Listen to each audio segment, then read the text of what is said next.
DMs for hire, paying to play Dungeons and Dragons. You pay to play Dungeons and Dragons? I do.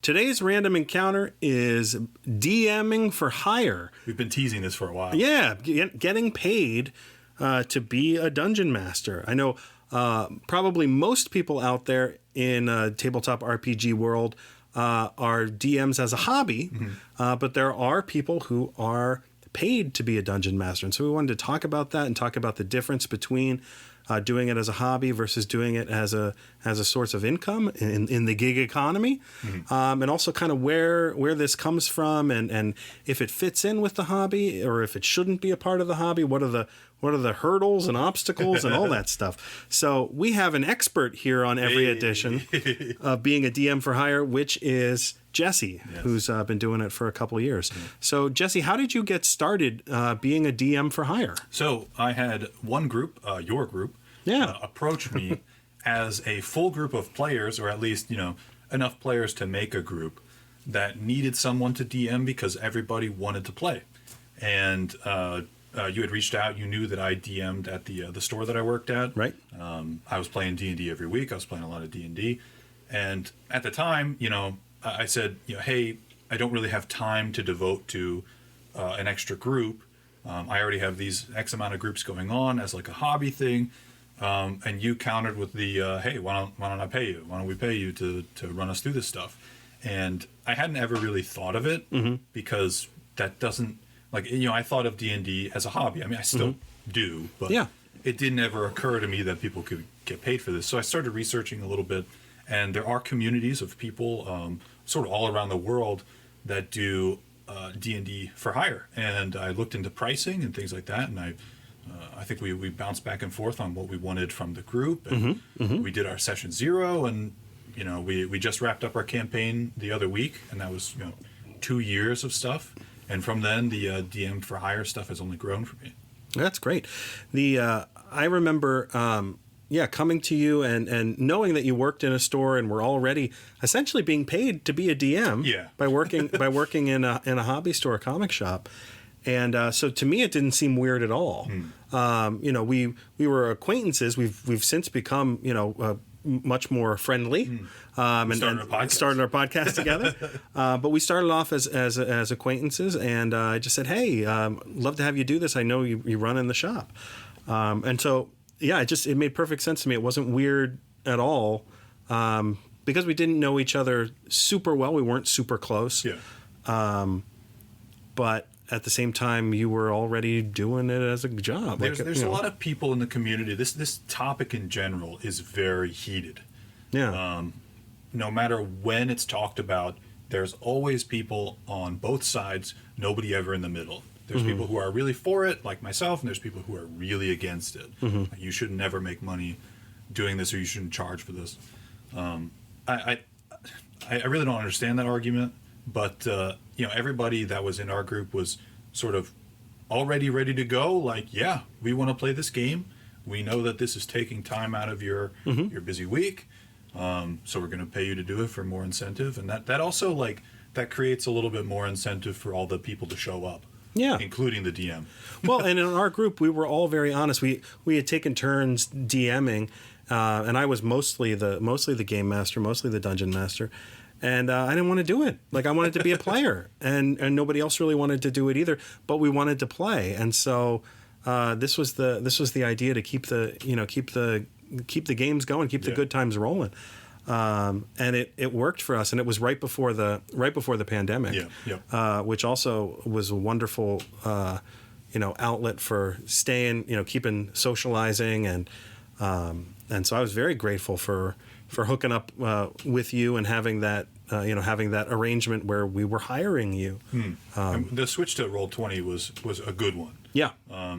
I mean, clearly we couldn't meet in person when the pandemic started, and that was like a critical moment where if we didn't switch to Roll20, our group probably would have fizzled. But we did, and we maintained contact. And all throughout the pandemic, I still worked.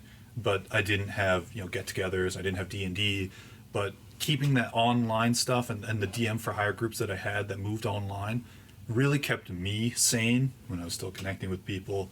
And I think overall DMing for hire has given me an awesome outlet and a really interesting life path. Mm-hmm. When I think about DMing for hire, I think about being a musician. I think about music, because to me it's not all that different. There are a lot of people who play the guitar, play the bass, play the drums, even have a band, but for the most part it's a hobby. It's for fun. Right? It's something they do for fun.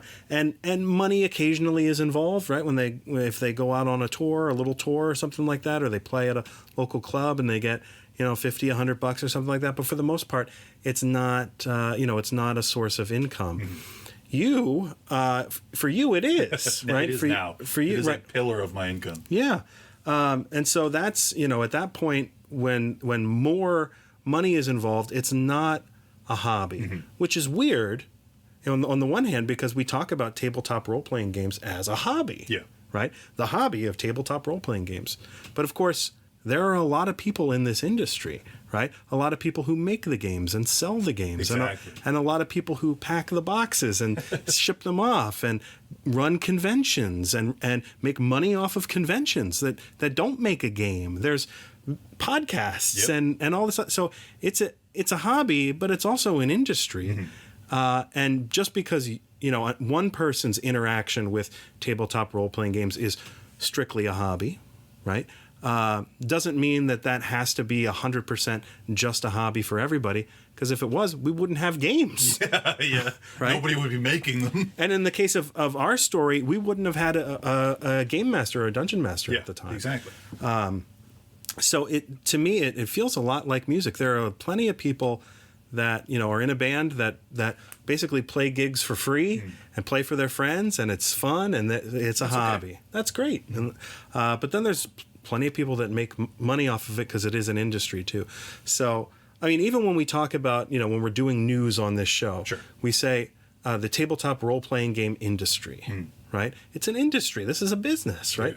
So it's a lot of entertainment going on. Yeah, there's a lot of entertainment going on, and it has value, right? That's the thing that blows me away. It is worth it to me to pay somebody for a great game where I can sit down at the table, have fun with my friends, and not have to do any preparation. That's worth something. That's worth dollars and cents, right? It's also a kind of a no-brainer for me to charge because I have so many groups. Some people, if they DM or GM for a couple of groups, maybe they have 2 or 3 groups that they do every week, maybe. That could be their limit. That could be their fun time. They like to do that. That's their hobby. That's cool. But my time is a lot more limited than that. I have my job. I have stuff that I like to do, like my personal life, other hobbies, and then all of my DM groups. And at some point, my time has to be charged for because I'm doing so many things, so much preparation. It's kind of a no-brainer. Yeah. When I go back to the idea of value, and the first time that I paid for Dungeons and Dragons was the first time I went to Origins or Gen Con. Yep. Right? The first time I went to a big convention. You pay to get in. You pay to get in, and you're paying for the opportunity to try new games, to play with a specific dungeon master, or try a specific adventure, or to be in a tournament. Folks, you're paying for D&D. Like, there it is, right? And some of the best games I've ever played, some of the most memorable moments I've had with friends have been at conventions, right? So that wasn't free. That wasn't people doing it as a hobby, right? I understand that there are people that volunteer to DMs mostly but there's plenty of people there that are doing it for money too, and that are doing it as their job, and are game masters or DMs for part of their job because they're advertising their game or something like that. So to me, it doesn't seem strange at all. It feels like a natural evolution for something that clearly is bringing a lot of joy and a lot of value to people's lives. When you create value, that is worth something, right? Like, you're literally bringing value into the world by being a dungeon master, being a game master. And so you deserve to be compensated And I've seen like, oh, you shouldn't compensate your DM with money. You should compensate them with snacks or swag and gifts and things like that. And that's fine if they're okay with that. If they're doing it for a hobby. If they're doing it for a hobby. But like, I can't pay my bills in snacks and swag. Sure. So sure. I need money. No, and I think, you know, when I game master, right, I'm not doing it for money. I am just doing it as a hobby. I mostly do it for my family, Sure. right? Or, you know, and sometimes for some friends for a one shot or something like that. Sure. But I honestly don't feel like I have the bandwidth right now to do a sustained campaign, right? Plus, I really love playing. I mean, that's always been, right? That's always been where it's at for me. Yeah. So snacks and swag work for me like that. You know, if my group, you know, buys me a book or, you know, buys the pizza that night or whatever, that's awesome. And it's nice to show gratitude to your game master or dungeon master, even when it is a hobby experience. But it is, you know, it doesn't have to be just that. Like, you know, it's not regrettable that I'm paying for D&D. It's not polluting the experience or making the experience weird. Thanks for watching that clip. Don't forget to like this video and subscribe to the channel to see more tabletop RPG discussions here on YouTube. Check out everyeditionrpg.com to find links to all our socials, as well as links to the podcast on Spotify and Apple Podcasts. Thanks for watching.